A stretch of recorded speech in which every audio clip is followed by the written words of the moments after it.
Que a graça e a paz do nosso Senhor Jesus Cristo permaneça neste lugar e no coração dos irmãos. Amém?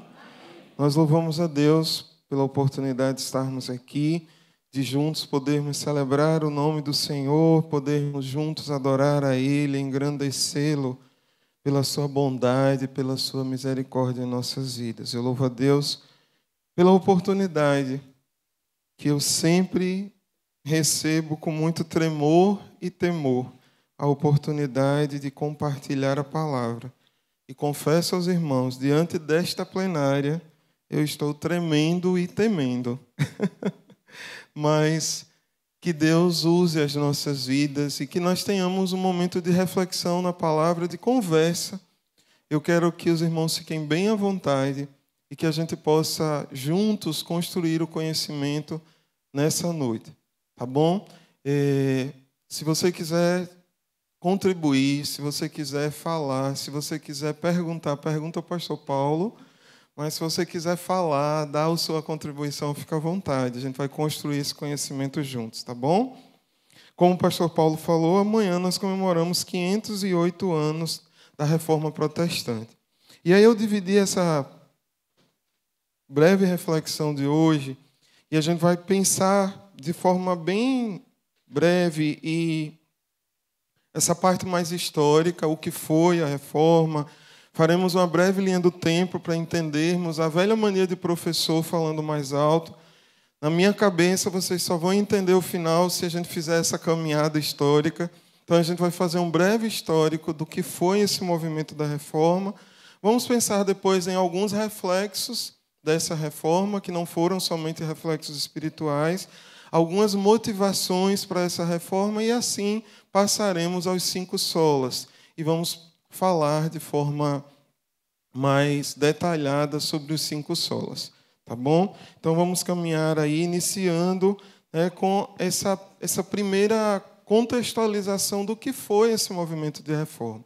Eu sei que para os irmãos não tem, talvez eu não consiga trazer nada de muito novo, mas a gente vai fazer uma revisão aqui desse momento de reforma. A reforma é esse movimento, esse fenômeno que ocorre lá na Europa, ali no século XVI, e é um movimento de cisão, de separação entre a igreja, entre os católicos e entre os protestantes.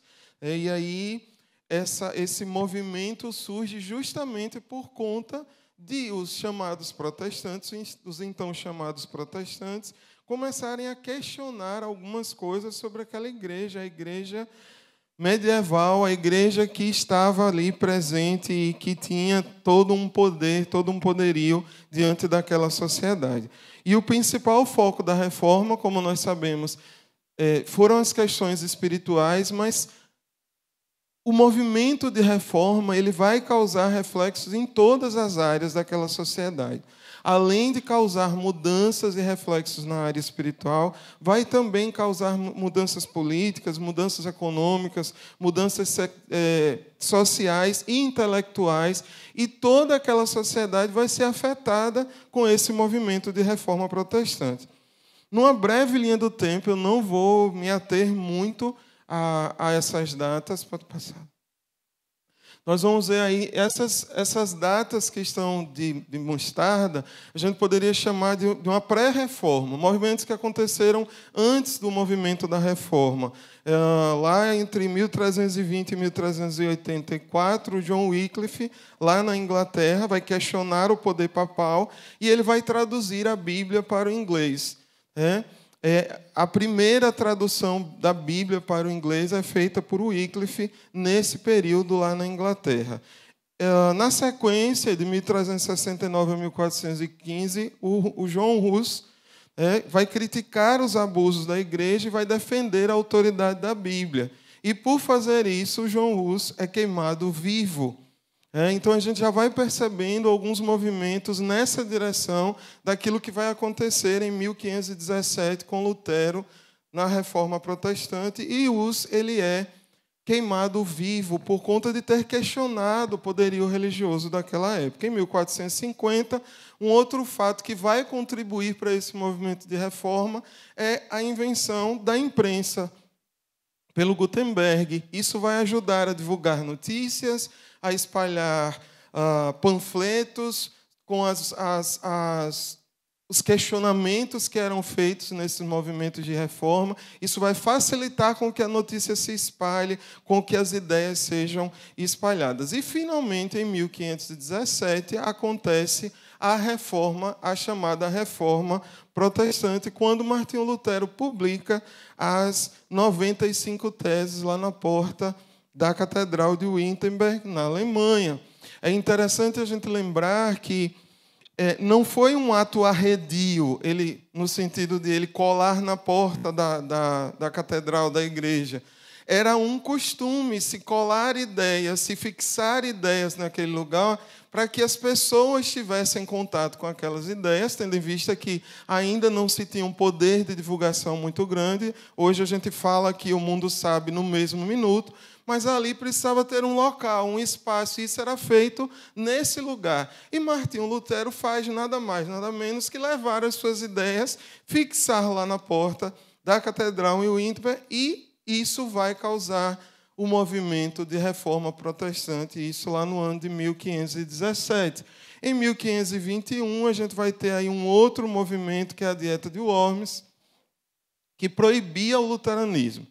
Aí é uma proibição àquilo que havia sido pensado por Lutero. E Lutero vai enfrentar esses desafios e ele vai ser excomungado nesse momento, nesse período, lá em 1521. E ele foge. E é nessa fuga de Lutero que ele traduz o Novo Testamento para o alemão. Então, percebam que a divulgação das Escrituras começa a ser feita. Aquilo que era restrito a um determinado grupo começa a se expandir e começa a ser traduzido em outras línguas, para além do latim. Em 1529 acontece o protesto de... lembrando aqui sobre Worms, tem uma coisa interessante. Um hino que nós cantamos muito e que nós vamos cantar hoje surge justamente nesse momento. Qual é o hino, pessoal? Castelo Forte.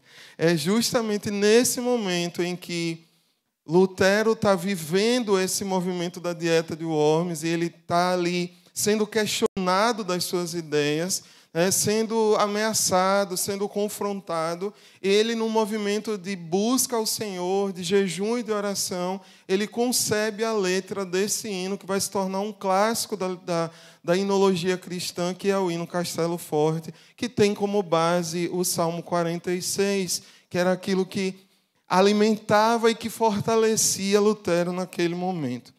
Em 1529, em Espirna, príncipes alemães protestam contra a imposição católica, eles fazem um protesto contra a Dieta de Worms, e surge, então, o termo protestante, começa a se usar, começa a ser cunhado esse termo protestante de forma mais expressiva. E esse movimento de Espirna é justamente um movimento contrário à Dieta de Worms. Em 1530, finalizando aí esse período histórico que eu achei interessante trazer para os irmãos, essa linha histórica, acontece a Confissão de Augsburgo, onde Melanchthon vai escrever o primeiro documento doutrinário do luteranismo. É quando se oficializa, de alguma forma, algumas coisas da doutrina luterana, e o Melanchthon vai ter essa responsabilidade. Fazendo esse caminho histórico, a gente percebe que aí a igreja exercia um forte poder e havia uma verdadeira... como é que eu poderia chamar? Uma verdadeira mistura, uma verdadeira mescla entre o que era religioso e o que era estatal. A igreja se envolvia, de certa forma, com tudo, e estava envolvida em tudo. E ela exercia um forte poder religioso, político e econômico. E é contra esse poder que Lutero vai se levantar. E uma das grandes questões da reforma, e nós vamos ver, se os irmãos tiverem a curiosidade hoje, a gente não vai ver, mas se os irmãos tiverem a curiosidade de examinar as 95 teses, vão perceber que muitas delas criticavam e levantavam questões, Lutero levantava questões sobre a venda de indulgências, que era a troca, brincando aí com a história, a troca de pedacinhos do céu por dinheiro. O pessoal começou a vender terreno no céu. Começaram a dizer, se pagar, eu perdoo os pecados. Se pagar... E aí, essa questão da venda das indulgências, da troca do dinheiro pelo perdão dos pecados, é algo que vai ser muito batido e debatido por Lutero nas 95 teses. E ele começa a buscar nas Escrituras, a entender a partir das Escrituras, onde ele leu que o justo viveria pela fé. Ele começa a se questionar como é que é por fé e a galera está comprando, vendendo o perdão de pecados. E aí, isso vai se tornar uma das grandes discussões, a questão da salvação baseada em méritos humanos, do perdão de pecados baseado na compra de indulgências. Algo que fazia muito parte desse contexto, desse cenário histórico, é que a igreja era uma das grandes acumuladoras de riqueza e havia muita corrupção neste mundo clerical. E o distanciamento da Bíblia, tendo em vista que somente alguns poderiam ter contato com as Escrituras, o contato direto, tendo em vista que ela estava escrita em latim. Então, poucos conheciam latim, geralmente os líderes religiosos aqui conheciam, e só eles podiam ter acesso às Escrituras. E a gente vai ver no movimento de reforma, esse movimento de tradução da Bíblia para outras línguas. Esse não foi um movimento único. O movimento de reforma a gente pode considerar ele como um movimento heterogêneo, no sentido de que ocorreram nesse momento várias manifestações nos países europeus. Vários grupos estavam se manifestando contra a reforma. No geral, esses movimentos eles concordavam em alguns pontos e divergiam em alguns princípios, mas todos os movimentos estavam ali postos justamente contrários à hegemonia da igreja medieval, da igreja católica naquele tempo. Então, eles concordavam com alguns pontos centrais da fé cristã e discordavam em algumas questões secundárias. E a gente vai ver alguns grupos representados aí nesses movimentos de reforma, como os luteranos, que tinham como principais defensores o Lutero e o Melanchthon. Nós vamos ter também o grupo dos reformados ou reformadores, e aí a gente vai ter Zwinglio e Calvino encabeçando esse grupo, os anabatistas com Grebel e Mans, e os anglicanos com o Henrique VIII e o Eduardo VI. Então, foram movimentos que estavam acontecendo nesse momento da reforma, e eles, apesar de algumas divergências em questões secundárias, eles tinham o mesmo foco e a mesma busca, como já falei, esse ir de encontro àquilo que a igreja que estava instituída naquele momento acreditava e defendia. Apesar dos muitos conflitos entre católicos e protestantes, muitas pessoas mortas, inclusive, em nome da fé, muitos foram martirizados em nome da fé, e pessoas morreram por causa dessa disputa de poder, aí, desse confronto com aqueles que exerciam poder naquela época. A reforma vai ter a principal função de levantar a bandeira do Evangelho. É o Evangelho que está sendo erguido naquele momento, no sentido de defendido, os seus princípios defendidos, e o principal interesse e desejo dos reformadores era que a fé se constituísse em bases mais sólidas, fundamentadas nas Escrituras, em um cristianismo que Jesus Cristo era o centro, em que a fé era a base desse cristianismo, e a reforma ela vai se tornar aí um movimento espiritual, um dos maiores movimentos espirituais depois do Pentecostes. E a busca era por esse firmar das verdades do Evangelho. O grande desejo dos reformadores era que a fé evangélica estivesse firmada de fato nos princípios que estavam escritos no Evangelho, e que a fé, a graça, como nós vamos ver nas 5 solas, o Cristo ressurreto, eles fossem, o louvor somente a Deus, eles fossem a base do cristianismo e da fé daquelas pessoas. O grande destaque da reforma era a Bíblia, era a palavra de Deus, era a volta à centralidade da palavra de Deus, era a grande discussão, o retorno à centralidade e à autoridade da palavra de Deus.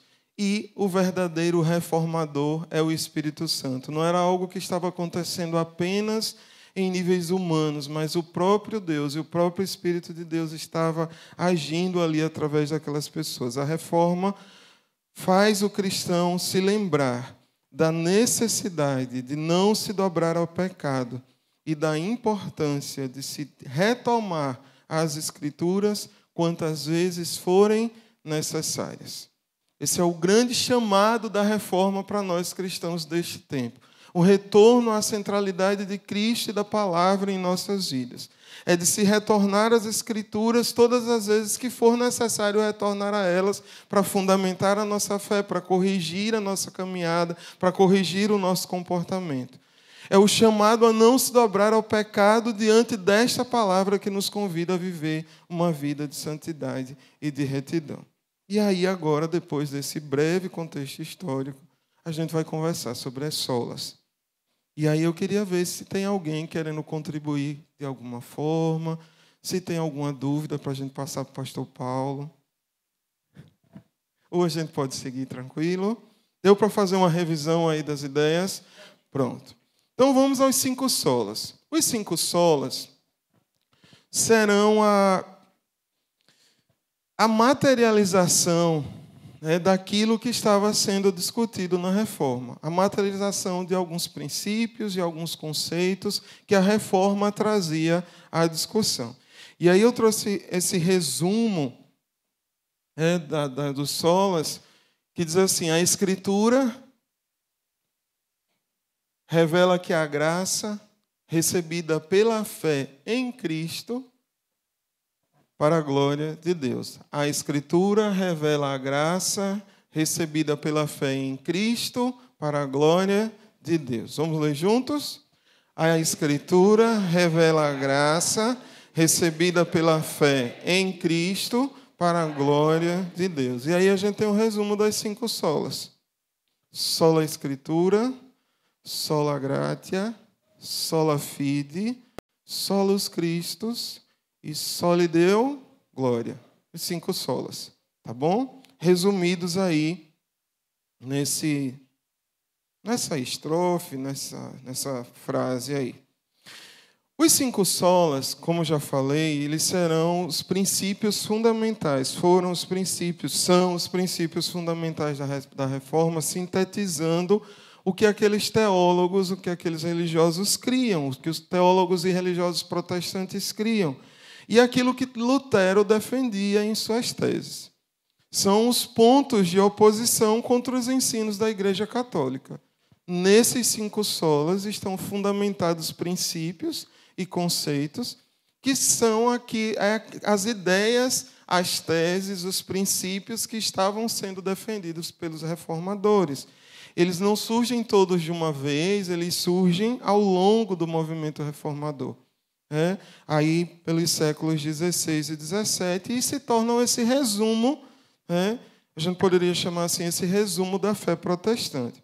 Não nascem todos juntos, eles vão sendo firmados e sistematizados com o tempo pelos reformadores que vão vivendo esse movimento de reforma. Nesse quadro aqui, eu trago um resumo dos 5 solas, o que eles significavam, a que doutrina eles estão ligados e a base bíblica que a gente vai ler na sequência. A gente vai ler alguns textos bíblicos que vão dar base aos solas.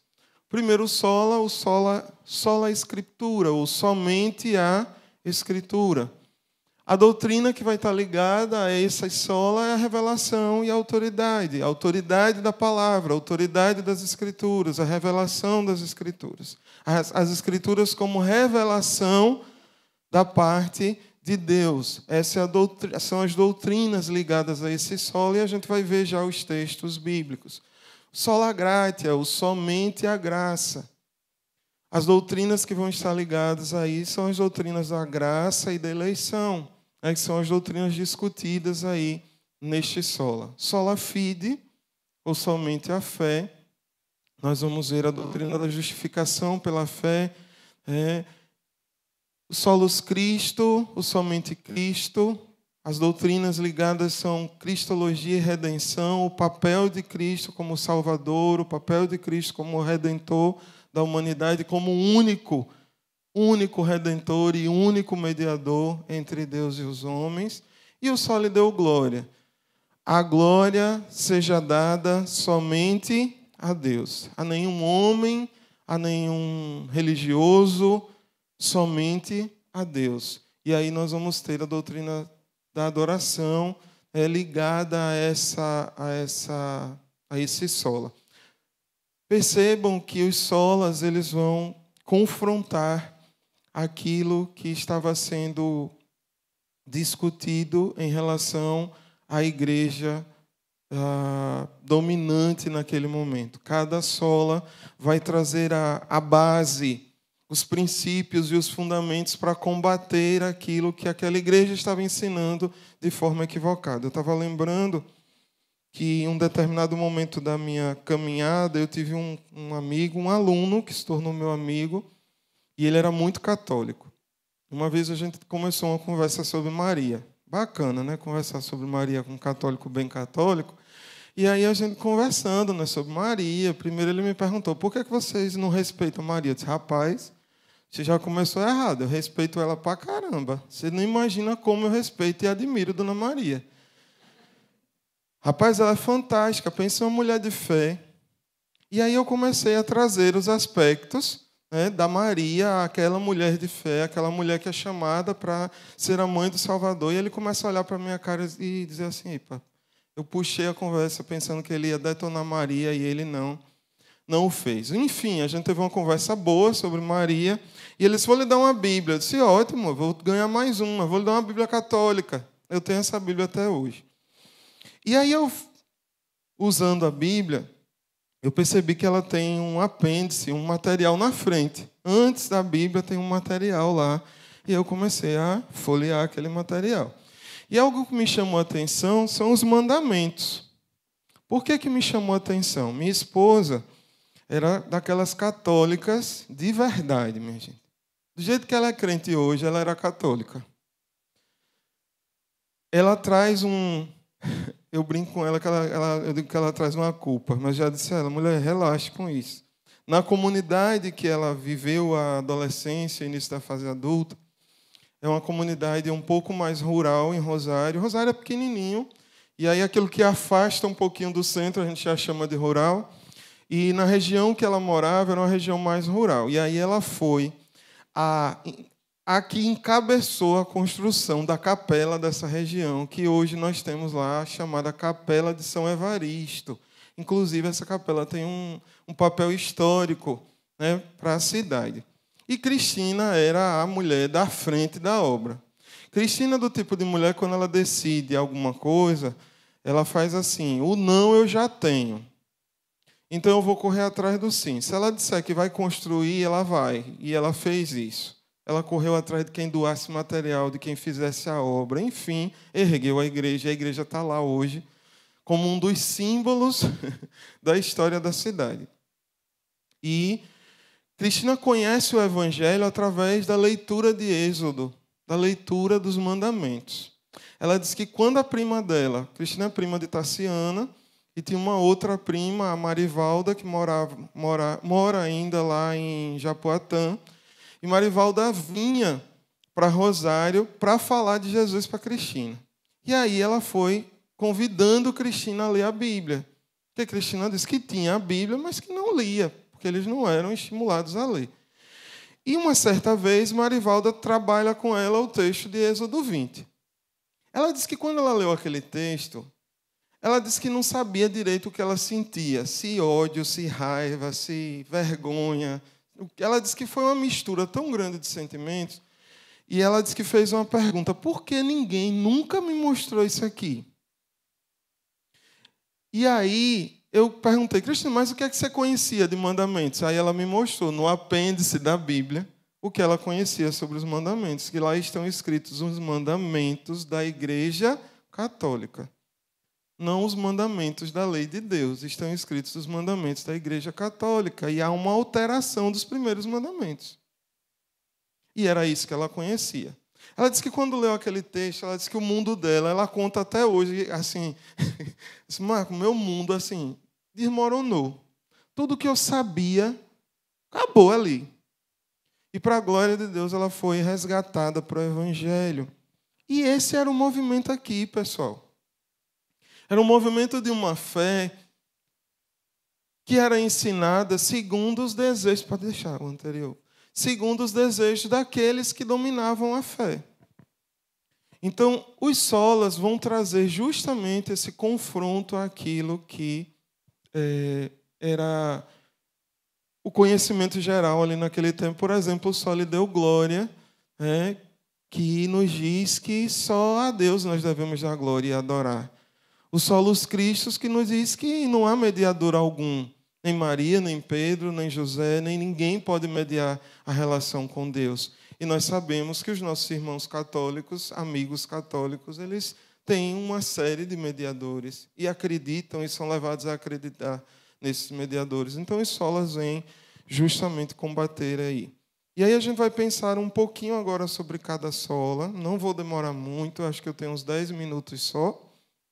Mas vamos pensar cada sola. O sola escritura, algumas coisas eu já trouxe, a gente já pensou juntos aqui. Naquela época a Bíblia não era lida por todos, e sim apenas pelos sacerdotes, que também não tinham conhecimento e que, se os tinha, não os revelava, não os discernia. A Bíblia era lida numa língua só, numa língua que era de um grupo específico, o latim.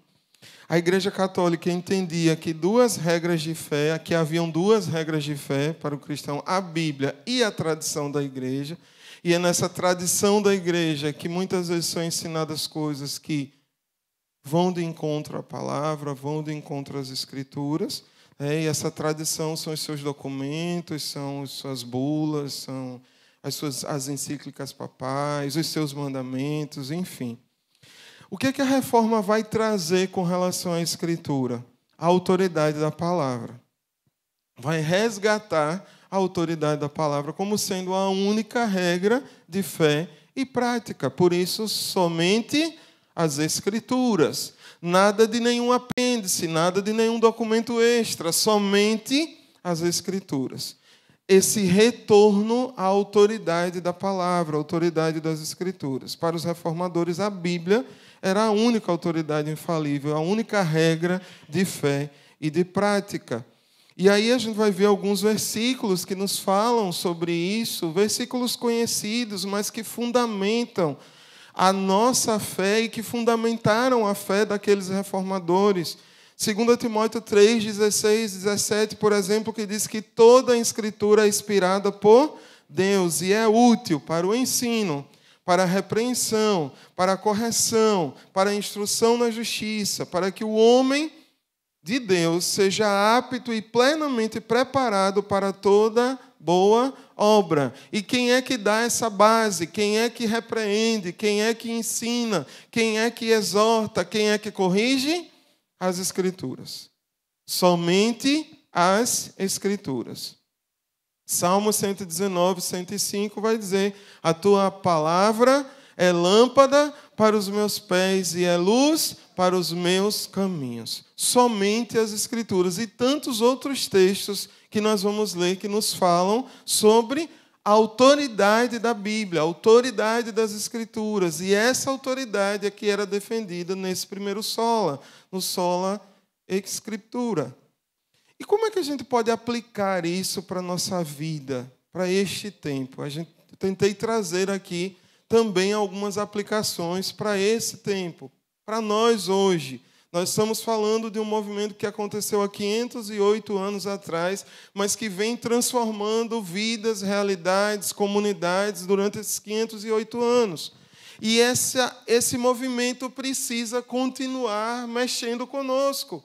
precisa continuar moldando as nossas vidas, precisa continuar moldando o nosso caráter. Não é só para a gente comemorar 508 anos de reforma, mas é a gente se perguntar o que é que essa reforma impacta a minha vida hoje.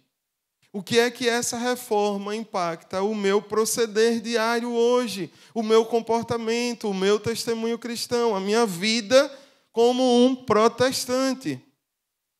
Hoje nem tanto, eu já não ouço muito mais, mas na minha adolescência, e como a gente viveu no interior, isso às vezes era um pouquinho mais forte, essa coisa de ser chamado de protestante era forte, né? Ele é protestante, parece que traziam o sentimento lá da reforma e a gente usava esse sentimento. Ele é um protestante. Eu lembro que lá no meu interior a gente era chamado assim. Você é católico? Não, eu sou protestante. Então, o que é esse ser protestante? É aquele que protesta, mas que protesta com base em quê? E como essa reforma impacta as nossas vidas? Uma aplicação atual, voltar à autoridade da palavra como o centro da nossa vida cristã. Nada novo. Nada novo, mas muito urgente, mas muito necessário. A palavra de Deus precisa continuar sendo o centro, a autoridade, a regra de fé e prática para as nossas vidas. Diante de uma sociedade onde o conhecimento é tão fluido, é tão temporário, gente. O que a gente sabe hoje, o que a gente conhece hoje, amanhã já não tem mais validade. As descobertas científicas feitas hoje, semana que vem, já estão ultrapassadas. E é nessa sociedade que a gente vive, uma sociedade fluida, rápida, passageira. Mas a palavra de Deus, ela não passa. Tudo pode passar, mas a palavra de Deus, ela não passa, ela permanece viva como foi ontem, permanece viva hoje e permanecerá eternamente. E mais, ela se renova a cada manhã.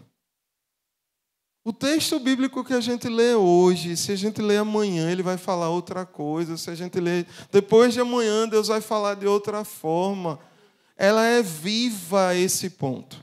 E essa palavra precisa ser o centro da nossa vida cristã, o nosso critério de verdade, a nossa base para discernir as nossas decisões, a nossa base para discernir as nossas opiniões, a nossa base para confrontar as ideologias deste mundo, para olhar para os fatos deste mundo com olhar cristão. Cheguei ontem na sala de aula no americano e o segundo ano estava ouriçado, o segundo ano B, numa discussão ferrenha, e eu só entrei. E eles estavam discutindo ferrenhamente o que estava acontecendo no Rio de Janeiro. E eu fui, deixei eles. O negócio ali está bom, deixa eles conversarem. E aí me sentei na minha cadeira e fiquei ouvindo. Uma delas olhou assim, disse: professor, você não vai dizer nada não, você toca a conversa. E eles estavam discutindo o acontecimento do Rio de Janeiro. E aí eu ouvi por um tempo, depois chamei eles para perto e disse: vamos conversar sobre isso. Apesar de nós não termos um público 100% cristão no colégio, mas a gente conversou como cristãos. Como cristãos, como é que a gente pode olhar esse fato? E a gente teve uma conversa bacana com aqueles meninos no nível que eles conseguem entender. E olha que às vezes eles têm opiniões bem formadas. E a gente bateu um papo conversando sobre como esta palavra nos diz para viver diante dessa situação. Será que não está faltando conhecimento dessa Escritura para que situações como essa sejam evitadas? E a gente conversou ali os 40 minutos da aula, uma conversa extremamente produtiva. É aquele momento em que você pega o que você planejou, bota do lado e pede a Deus: Deus, agora toma conta, porque eu preciso caminhar por aqui com eles. Porque se eu fosse parar aquela conversa, eu não ia conseguir a atenção deles nunca. Eu ia passar os 40 minutos buscando a atenção deles e não ia ter. É melhor ir para deles. E aí eu guardei o que tinha planejado e nós tivemos essa conversa com base nas Escrituras. O que é que a Escritura diz sobre a sua vida, sobre o seu comportamento, sobre o que acontece nesse mundo? Nós não podemos não olhar para os fatos, para as coisas que acontecem nesse mundo, sem o olhar da palavra de Deus. É através das Escrituras, e somente das Escrituras. O segundo sola, o sola gratia.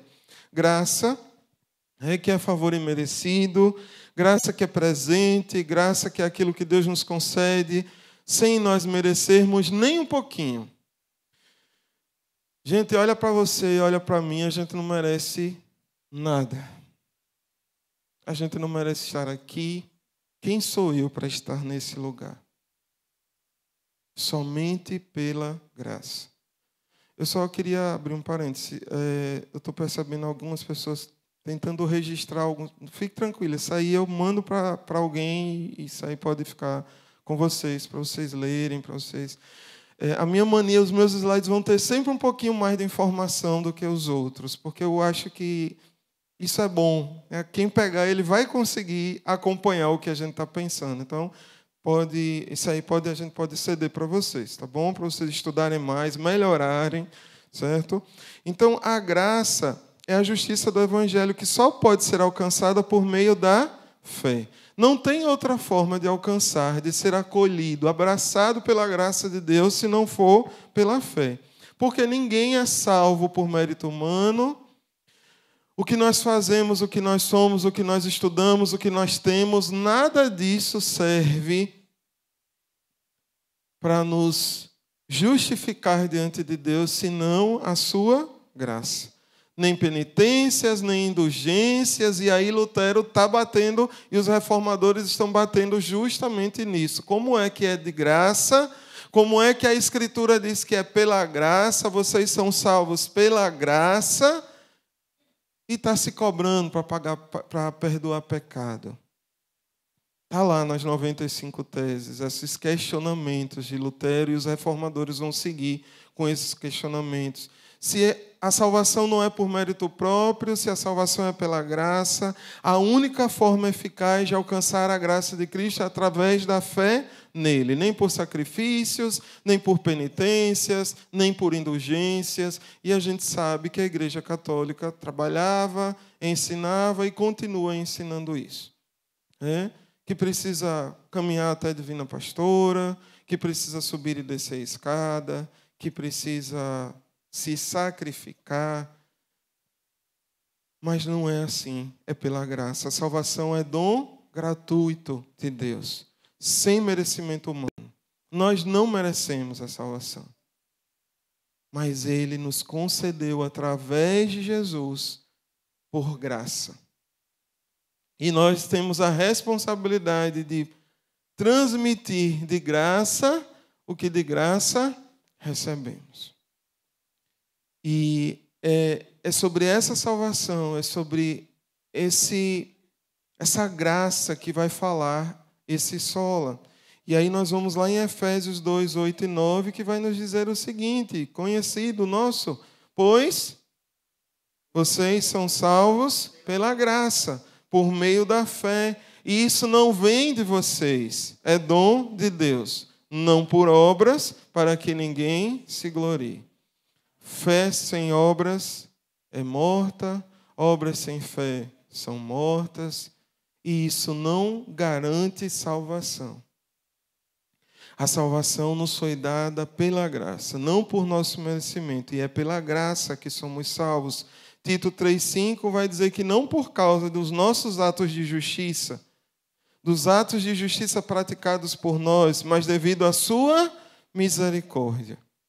Ele nos salvou pelo lavar regenerador e renovador do Espírito Santo. É por amor, é pela sua graça, é pelo amor de Deus por nós. Então, este sola vai nos falar sobre isso. E aplicando para os nossos dias, nós precisamos continuar reconhecendo que tudo vem da graça de Deus, que é favor imerecido. e que nós só temos que ser gratos a Ele pela graça derramada sobre nós. O perdão, a transformação das nossas vidas, a força para viver em santidade, tudo isso é pela graça. Não vem de nós, a gente não consegue não pecar sozinho. A gente não consegue transformar o nosso comportamento, o nosso coração sozinhos, a nossa mente sozinhos. É pela graça, é pela atuação do Espírito Santo nas nossas vidas. E quando nós entendemos que é pela graça, isso vai gerar em nós humildade e gratidão, porque eu vou olhar e dizer: Deus, eu não tenho condições de estar aqui, eu não tenho condições de ser perdoado. Quem sou eu? Mas Deus, apesar de nós, apesar dos nossos pecados, Ele olha para nós com um olhar de amor e derrama sobre nós graça. Sola fide, a fé não é uma obra meritória, humana, ou um meio pelo qual nos aproximamos mas é o meio pelo qual nós nos aproximamos da dádiva divina. É pela fé. Pela fé em Cristo nós alcançamos a graça. É por fé, não é por obras. A justificação das nossas vidas, das nossas almas, é pela fé, como nós lemos. A fé indica que no processo de salvação da humanidade, a ação recai sobre Deus. É um ato de Deus a salvação. Não é um ato nosso, não é um ato humano, é um ato de Deus. E a nós cabe apenas crer, apenas ter fé. A salvação, restauração e perdão dos nossos pecados são concedidos por Deus, pelo Deus Filho, morto lá na cruz. E nós, os seres humanos, precisamos apenas crer nisso. Ter fé em Cristo Jesus. Ter fé na morte de Jesus ali na cruz e no poder dessa morte para nos entregar graça e nos dar salvação. Gálatas 2,16 nos diz: sabemos que ninguém é justificado pela prática da lei, mas mediante a fé em Cristo Jesus. Assim, nós também cremos em Cristo Jesus para sermos justificados pela fé em Cristo e não pela prática da lei, porque pela prática da lei ninguém será justificado. Romanos 1,17, porque no Evangelho é revelada a justiça de Deus, uma justiça que do princípio ao fim é pela fé. Como está escrito, o justo viverá pela fé. Esse foi o texto que impactou a vida de Lutero. É esse texto que vai causar toda a revolução no coração e na mente de Lutero. E é a partir desta crença de que o justo viverá pela fé que ele começa a questionar a fé que lhe era ensinada. E nós precisamos aplicar isso à nossa vida. A salvação não é conquistada. Você não tem poder ou mérito nenhum para conquistar a salvação. A salvação ela é recebida. E recebida pela fé. A verdadeira fé gera frutos. Precisa gerar frutos. Mas não depende dos frutos. Os frutos são consequência. Os frutos são reflexo da fé.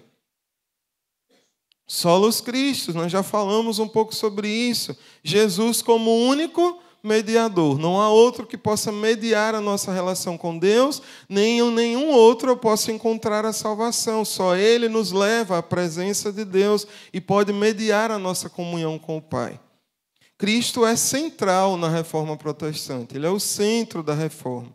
Se o temos, podemos ir direto ao Pai, sem qualquer intermediário. E aí a gente vai de encontro a princípios que eram pregados e ensinados, de termos mediadores, de que se tinham mediadores para chegar até o Pai. Chama a mãe, o Pai responde. Esse slogan é gritado por aí. Chama a mãe que o Pai responde. E aí foi por conta desta frase que eu sentei com meu amigo. Eu disse, espera aí, a mãe de quem? Chama a mãe para quê?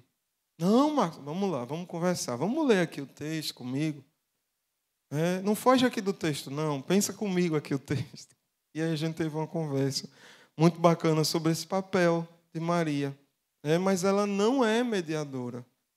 E a gente precisa buscar em Deus as oportunidades que nós tivermos para transmitirmos essa verdadeira salvação, para falarmos através de quem, de fato, o homem pode ser salvo. Os santos, mesmo que eles tenham sido cristãos piedosos, e aqui os santos está se referindo às pessoas, aos cristãos piedosos da época, eles não tinham poder nenhum de mediar a fé. E isso é questionado pela reforma.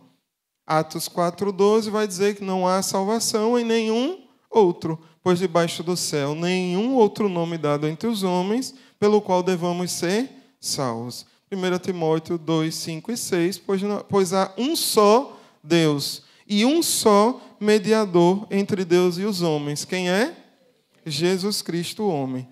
O único que se entregou a si mesmo como resgate por todos. Esse foi o testemunho dado em seu próprio tempo. Nenhum santo, ninguém, pastor, sacerdote, ninguém pode nos levar a Deus a não ser o próprio Cristo. E por último, só lhe deu glória. Só ao Senhor, só a Ele nós devemos adorar, só a Ele nós devemos glorificar. E a igreja romana ensinava e exigia devoção ao clero e aos homens santos que poderiam interferir diante de Deus para o perdão dos pecados. Inclusive, recebendo indulgências e indo lá para Deus pedir pecado pelos que pagaram indulgência. Os pedacinhos do céu vendidos em lotes, as chamadas indulgências, quando o perdão dos pecados só se conquista através da graça de Cristo. E este sola nos ensina que nós não podemos dispensar glórias a homens, pois todos não passam de míseros pecadores e carecem também da glória de Deus. Tudo existe para glorificar a Deus. A sua vida, o seu trabalho, com seu tempo, com seus bens. Tudo deve ser para a glória de Deus. 1 Coríntios 10, 31. Assim, quer vocês comam, bebam ou façam qualquer coisa, façam tudo para quê? Para a glória de Deus. Não a nós, Senhor. Salmos 115, 1. Não a nós, nenhuma glória para nós, mas sim ao teu nome, por teu amor e por tua fidelidade. Toda a glória a Deus. Isaías 43, 7. Todo que é chamado pelo meu nome, a quem criei para a minha glória, a quem formei e fiz. Devemos viver para exaltar, para adorar a Deus. Adorar a Deus com o nosso falar, adorar a Deus com o nosso agir, adorar a Deus com a forma como nós nos comportamos no trabalho, na escola, adorar a Deus na forma como eu sirvo aos meus irmãos, tudo para a glória de Deus. E hoje, 508 anos depois, mais de 500 anos depois, a reforma nos desafia a voltar à centralidade da palavra de Deus para sermos uma igreja centrada nas Escrituras sagradas. E esse é um cuidado que a gente precisa ter, porque tem surgido igrejas centradas em tudo, menos na palavra de Deus. Esse deve ser um critério para a gente observar, o primeiro critério para a gente observar uma igreja. O que é que ela ensina? O que é que ela prega? Hoje pela manhã no trabalho, alguém perguntou, eu trabalho numa sala que tem 20 cabinezinhas, trabalho com mais 20 pessoas no mesmo espaço. E aí hoje estava um grupo assim, e aí uma pessoa perguntou, você é de que igreja? Você é de que igreja? Gente, eu ouvi nome de igreja que eu nunca tinha ouvido na vida. Eu disse, de quê mesmo? Ah, da igreja tal. Tá. Pelos frutos a gente conhece as árvores e a gente vai percebendo o que é que está sendo ensinado ali. Que você vai olhando para as criaturinhas e a gente tem muito estagiário lá. E aí a gente vai olhando para os comportamentos dos meninos. Eu sou da igreja tal. Fiquei sabendo hoje, trabalhando com ele, porque não tem essência. Você fica procurando a essência e não acha. quando a verdadeira essência precisa ser a palavra de Deus, as Escrituras Sagradas. Viver uma fé autêntica, baseada em graça de Cristo e não em performances. Promover transformação social e espiritual, refletindo o Evangelho no mundo, também é missão da igreja. A reforma também provocou mudança social, mudança acadêmica, trouxe conhecimento, trouxe educação. E nós hoje, como cristãos, temos atuado nessas áreas. Deus não chamou você para ser professor, para ser médico, para ser advogado, para ser enfermeiro, para ser psicólogo. À toa não, irmão. Ele te concedeu a oportunidade de adquirir essa profissão porque Ele queria usar a sua vida para a transformação da realidade desse mundo através da sua profissão. Não é só para você ganhar dinheiro, não é só para você ganhar o seu sustento, é para você servir ao mundo.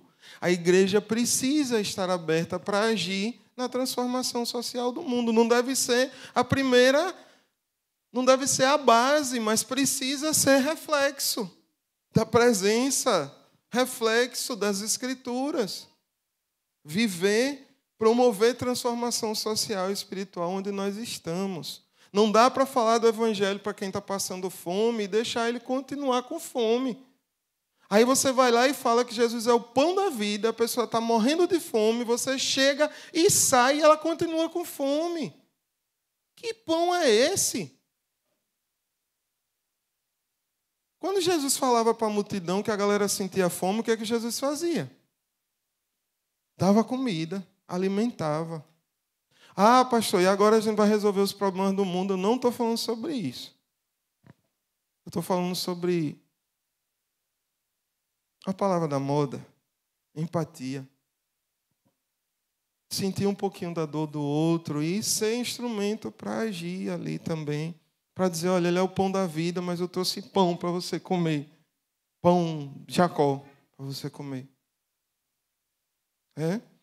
Ser uma igreja que vive e serve para a glória de Deus e não para a sua própria glória. Amém? Nós estamos encerrando, mas eu queria chamar a galera, a turma da música. Eu gosto dos cultos de quinta, porque a gente vai lá na origem. Jarbas? Os hinos de hoje eu não conheço nenhum dos dois, Jarbas. Eu não conhecia nenhum dos dois. Fiquei chateado. Onde é que eu estava que eu não aprendi esses dois? Mas o que a gente vai cantar agora eu sei. Castelo Forte. Eu queria, antes da gente cantar, põe aquele slide de Castelo Forte. Oi, minha irmã.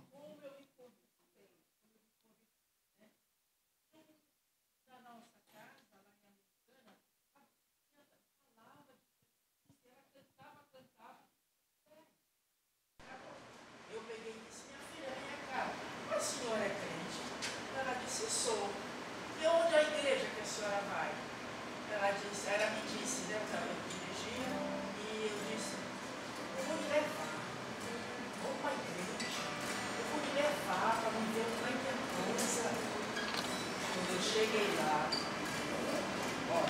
levantei logo a minha mão. Graças a Deus. E assim eu falo para quem quiser para falar que Jesus vai voltar. Ele vai voltar. E se a gente não falar. Verdade. E aí, para encerrar esse nosso momento, nós vamos cantar o hino da reforma, o hino de batalha da reforma protestante. O hino escrito lá por volta de 1521. Como a gente já citou anteriormente, Lutero ele é chamado para a Dieta de Worms para ser questionado sobre o que ele andava falando e, apesar do perigo, ele decide comparecer. E confiando em Deus e que Deus estaria com ele ali naquele momento. E olha que ele já tinha lá o exemplo de Hus, que tinha sido morto, né? Mas ele vai. E antes da Assembleia, a história vai contar que ele passou por intensos períodos de jejum, oração e lutas espirituais. E ele encontra no Salmo 46 o conforto que ele precisava. E é a partir do Salmo 46 que ele escreve Castelo Forte. E esse hino se tornou conhecido como o hino de batalha da Reforma Protestante. Segundo relatos, ele cantou o hino quando ele chegou lá em Worms. E as pessoas se juntaram a ele em um momento marcante de fé pública. Nós vamos fazer isso agora. Nós vamos levantar e vamos juntos cantar essa canção, esse hino, celebrando ao Senhor por aquilo que Ele fez com aqueles homens e aquilo que Ele tem feito com as nossas vidas, por ser o nosso refúgio e a nossa fortaleza.